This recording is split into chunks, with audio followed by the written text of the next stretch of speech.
most loyal and steadfast officers of any police force. They are highly trained and immensely determined. They are usually the only police officers that get called adorable. They are the four-legged officers of the K-9 unit. Dogs have been working alongside mankind since they were first domesticated around 15,000 years ago.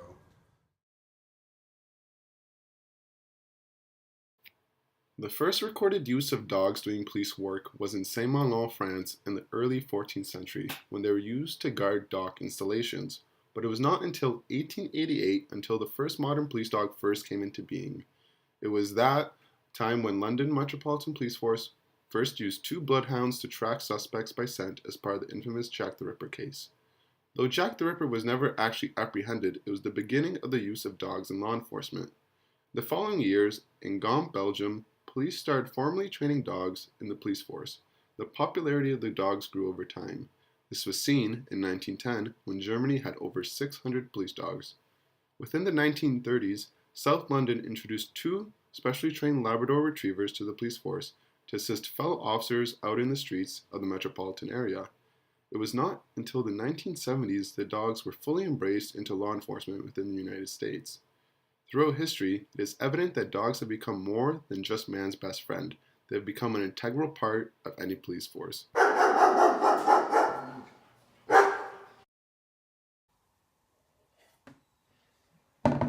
What most civilians don't realize is that K-9 officers are truly considered full-fledged police officers. Assaulting, injuring, or killing a K-9 officer carries the same punishment under the law as the same crimes committed against a human officer. In fact, some law enforcement agencies consider it acceptable for human officers to open fire on suspects that intentionally are hurting a police dog with the intent to kill it. Most police dogs are brought over from Europe because they originate from there, specifically Germany and Belgium. It is common for handlers to give commands in Dutch, 1, because it's not just anyone can tell the dog what to do, and 2, since the dog originates from there, it wouldn't make too much sense for the dog to learn a new language.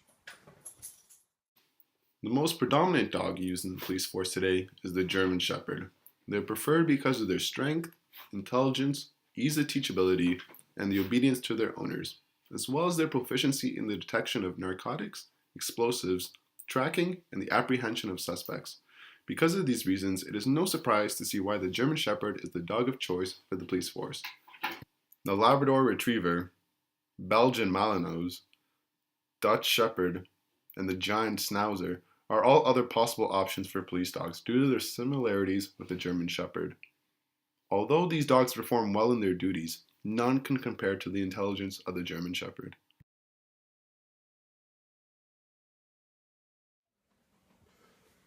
The dog starts its career in law enforcement when they are between 12 and 18 months old. Basic training lasts for 17 weeks, but training never really ends because daily practice is required to maintain a high level of physical and mental fitness. Some of the duties that these K-9 dogs perform are locating illicit drugs, explosives, chemicals, and other illegal substances. This is a large help since it may be a vital part of evidence in crime investigations. Find and rescue individuals that are missing or have been kidnapped. Track and apprehend fugitives fleeing from police.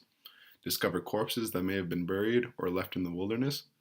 Locate evidence from crime scenes that police may not be able to find on their own. Inspect vehicles for detailed evidence. And deter criminals who might otherwise confront or assault a police officer.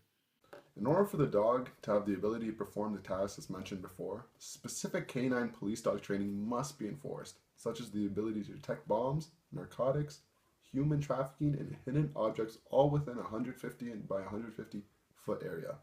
By the end of the vigorous training, the handler being the police officer and the dog must be able to pass the police test. The police test involves the ability to control the dog fully, such as being told to attack a suspect, as well as a way to pull away from a situation that the handler deems that the task has been fulfilled. When it comes to subcategories of police dogs, specific training may be given on top of the K-9 police dog testing. Examples: dogs in airports, marine ports, railroads, and in the metro stations. It is no simple task to train a dog to be able to perform in a K-9 unit because it takes hard work and determination from both dog and man. Dogs on their own are cute and fun animals, but when given the proper training and with the right handler, the dog turns into an extremely valuable asset to the police force, from patrolling the streets to searching cars for narcotics. The K-9 dogs are truly on top of their class.